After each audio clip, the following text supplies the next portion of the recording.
رديبي السلام عليكم ورحمة الله وبركاته. السلام عليكم وعليكم السلام ورحمة الله وبركاته. ورينا دفتنا وريل كم التويل كم بغنغان دفتن هندي كيسانو سلامتك يتان سنا كايو فابو هندي كيسانو دغتنا ربنا نلي اسن اللي ورهك عند ابتي ملكو خالق السماوات والارض ربنا هاغد akkasuma ittaan suudhaan ummata addunyaa keessa rakkate dararame kamuu akka rabbiin rakkoo cinqii jalaa baasu du'aayin hin dagatina.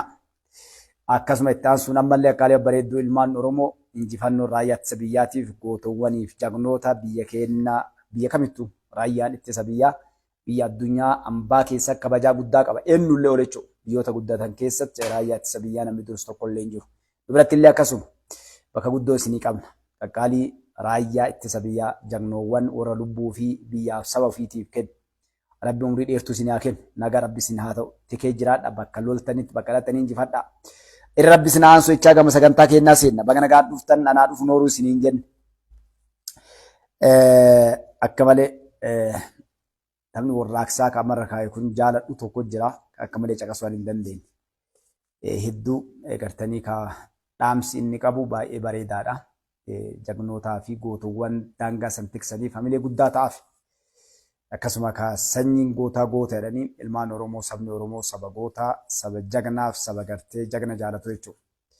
Kareechaa qaalii bareedduu ilmaan Oromoo gama sagantaa keenyaatti inshaallah waliin seennaa sagantaan guyyaadhaa qabxiilee gartee warra baandaa mardoo isaan irraan baan itti buutee fi akkasuma gartanii faannoo harkennachaa jirtuu fi haala yeroo kan waliin ilaallaa jechuudha. Oduu babbareedduu gammachiistuu qabna. Yeroo kana ka sooshaal miidiyaa kanarraa guyyaa sadiin kana akka qophiillee waa hedduu nurra kakkaayanii ammoo sirnaan kutee nurraa achi hin kenne warrootuma waan kana waa lallaaqan fakkaatti jechuudha. Intarneetiin kiyya kunillee bareedaa miti inshaallah rabbi khayrii haa godhu. Safarikoomiin nagdee teeleedhaan isinii dhufe. Gaarii fakkaata. Gaarii baga nagaan dhuftan nooruu jenne. Warri haqaa hordoftaa warri dhugaa waliin deemtan wanni waggaa torban kana iyyaa baane dubbachaa baane rabbiin ijaan nu barsiise alhamdulillahi rabbil aalamiin. Oduun baandaaf akkasuma gartee warra diinota biyya keenyaa dhukkee daaraa afaanitti naqxee yoo xiqqaate namni yoo xiqqaate jechuudha. Gartee warri 500 ol mootummaa Itoophiyaa irratti biyya Ameerikaa keessatti kodagaltummaa gaafatanii rakkoo qabna Itoophiyaa deebi'uu hin dandeenyu. Mootummaan Itoophiyaa kaadha jiru kun dikteetara jedhanii iyyaa bayan rabbiin qabaa isaa nama qaba gaafa nama qabe rabbiin qabaa hamtuu isaan qabe jechuudha. Bararaa oolii allaattii duuti lafaa jecha takka taasiin dura waliin jechaa ture ni yaadattanii eenyullee bakka fedhe jiraatu gara fedhe jiraatu miila abbichuun rakkufaa jennu.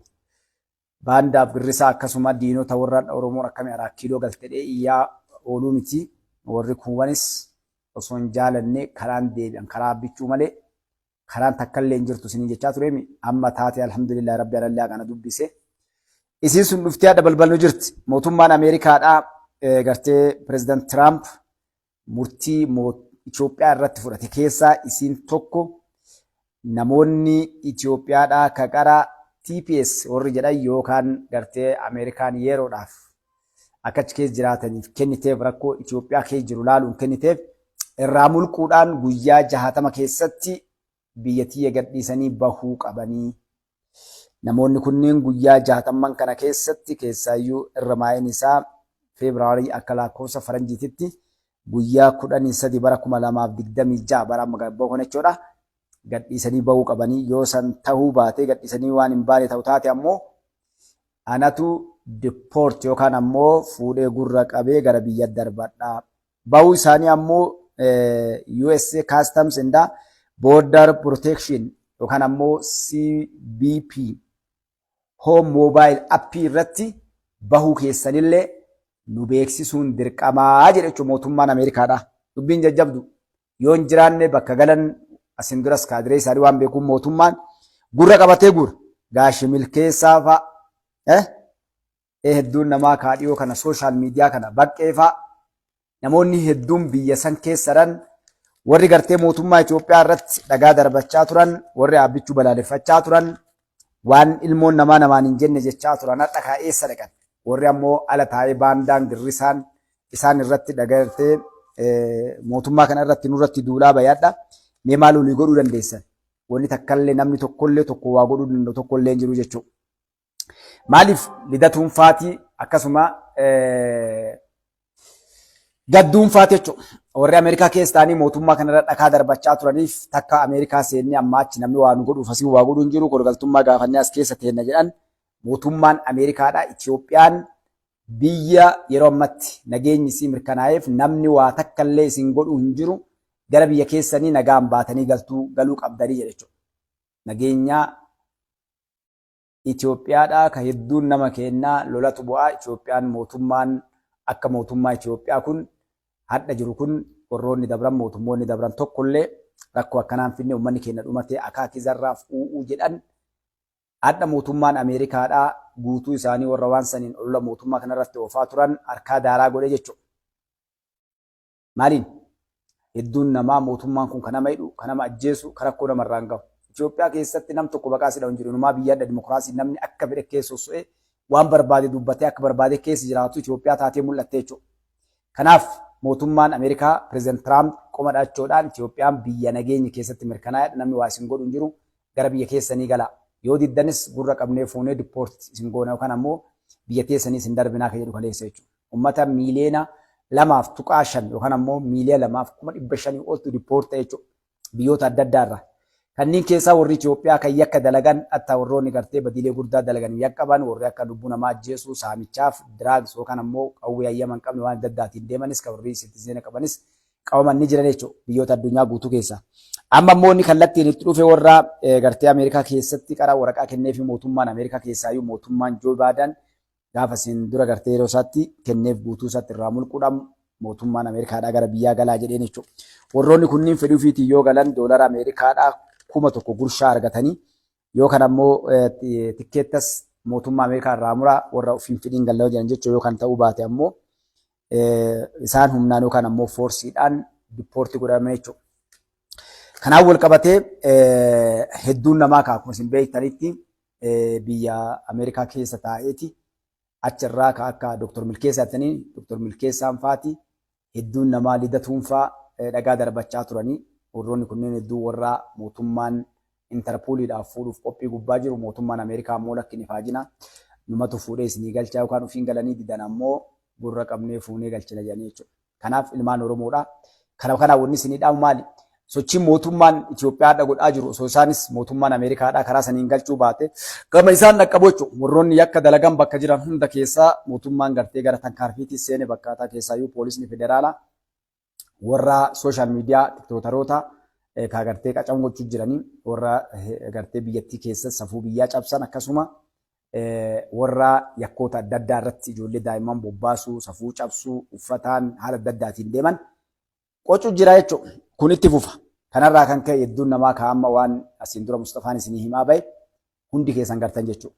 Maaga'eessaa deeman beektu haga komantiidhaan warra yakkoota adda addaa dalagan warroota gartee baalagee waan baalagee irra bobba'anii jecha namaa maqaa haadhaa maalii wanna hedduu maaliif biyyi kun safuu qabdii biyya amantiin adda addaa keessa jiruu fi abbootiin amantii waan deemaa jiru kanneen irratti marii mootummaan godhamu gubbatti safuun biyya keenyaa cabxee jirti rakkooleen gurguddoon ijoolleen lafaa dhufa warri boru biyya kana dhaalan karaa gartee hamatti harkifamaa jiranii ijoolleen gartee adda xixiqqoon sooshaal miidiyaa kana gubbaa ooltii bakka ooltutti ammoo bakka irra walgaa wanni dalagaa jiran iskuula dhiisanii maatii gargaaruu dhiisanii uf jijjiiruu dhiisanii haala adda addaatiin karaa sooshaal miidiyaatiin biyyi keenyaa heegaree biyya hannaa biyya gartee dharaa kijibaa fi namoonni biraatti fayyadaman biyyoonni biraatti fayyadaman ta'uu deemtu kan jedhu kunniin dhiyaachaa ture jechuudha. Inni kun amma eega qoratamee wanni kun dhugaa ta'uun itti mirkanaa'amee poolisni federaalaa warroota yakka dalagan kamuu irratti bobbaa'ee galee jechuudha.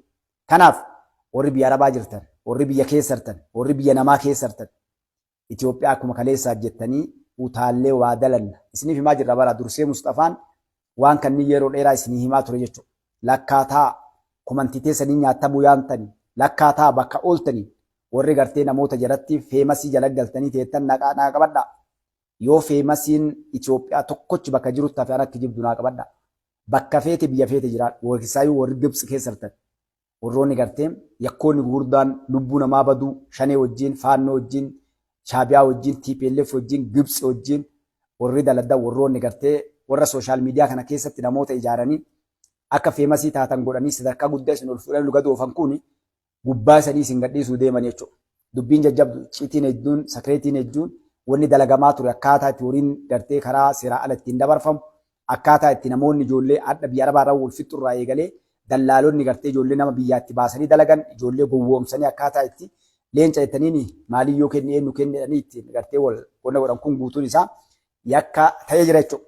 Wanni yaadameef lafa kaa'ame yakkoota Itoophiyaa keessatti dalagsiisanii mootummaa Itoophiyaa maqaballeessi gartee yeroo kana keessatti akkaataa sirna biyyi kun hin qabnee fi namni gartee human traffic jedhan san namni seeraa ala gurguramaa jira jechuudhaan dhiyoo tokko ni yaadattanii amnistii maal kanneeniif erganii mootummaa kanarratti duula adda addaa oofuu fi uummata Itoophiyaa wal nyaachisuu irratti jechuudha bobbaabuuf dalagan.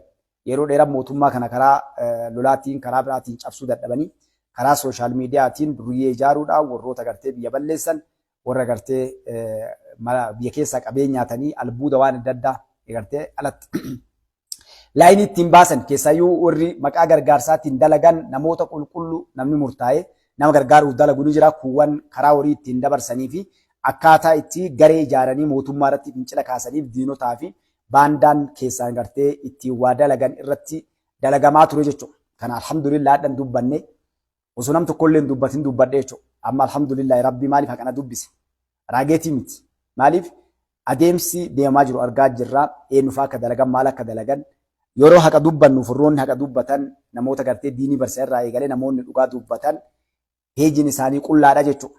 Warri gartee digirii 360 gaggaragaluu danda'an gaaffiidhaan mootummaa ta'anii as deebi'anii waliin lafa dhiitanii gaaffiidhaan achi deebi'anii karaa bu'aan irraa argamu deemanii warra ammoo bakka takka dhaabbatee sabatee achumatti gartee galii isaa ufiisis warra waliin gartee sheerii qabaniinis warra mootummaa keessa taa'ee mootummaa kana irratti dalaguuf uummata Itoophiyaa irratti dalagu akkasuma warra biyya alaa taa'ee gartee alaa uummata biyyaatiin mootummaa kana irratti dalagu warra ammallee jidduu lafaa keessa taa'ee fakkeenyaa fi Yaman gartee Suud Arabiyaa, Qatar, Dubaay biyyoonni kunniin biyya gartee keessaayyuu akkuma Liibiyaatitti Keeniyaa, Saawuz Afrikaa biyyoonni kunniin biyya gartee Afrikaa keessaa xiqqaattee biyyi gara 5 kunniin warra yakka ilmaan namaa kanarratti dalagsiisaa turanii fi 5 wajjin Faannoo wajjin TPLF wajjin Shaabiyaa wajjin Gibxii wajjin haga Suudaan hin baatu jechuudha.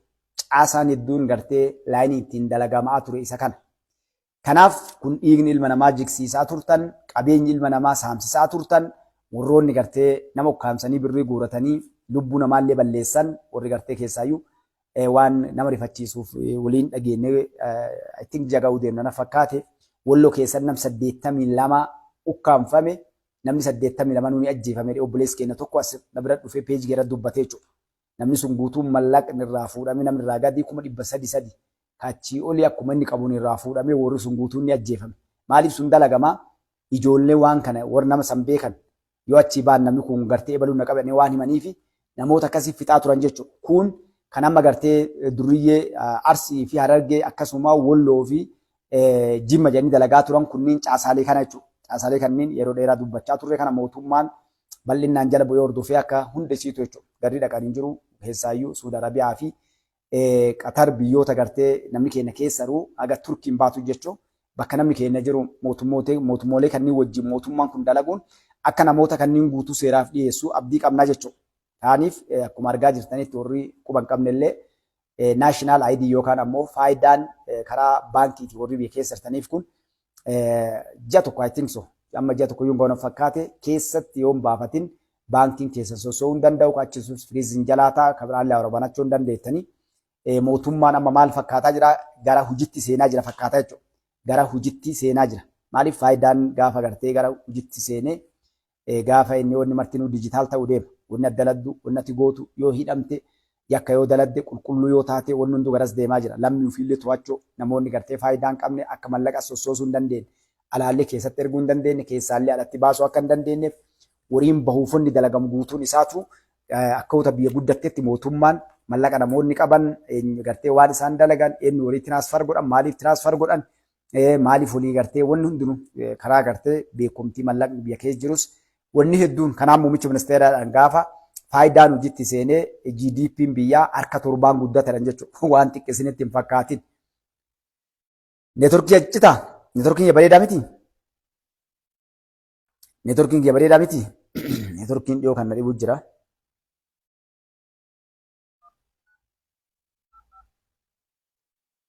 Neetworkii isin jeeqaa jiraami?